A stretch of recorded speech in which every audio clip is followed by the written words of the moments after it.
Abay mali na to Pasado 10:30 na hindi pa rin ako binibigyan ng treats. Hey girl, I exist you know. Mami, pansinin mo naman ako. Pisting buhay to, oo. Wala na nga ating chinken pahirapan to ng paghingi ng treats, ha?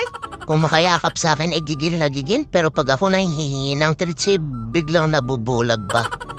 Ayaw mo nang maayos na papi. Usapan na. Pag uwi ni Daddy, isusumbong kita kasi ang dami-dami mong lalaki. Sa dalas nilang nagpupunta dito, memoryado ko na yung mga pangalan, Sila Shopee, Lazada, JNT, tapos si Flash. Napaka-materialistic mo, Mami, Tanggap ka ng gift sa kanila, Yan. Gusto mo palang pagbabantaan ka muna bago ka bumigay?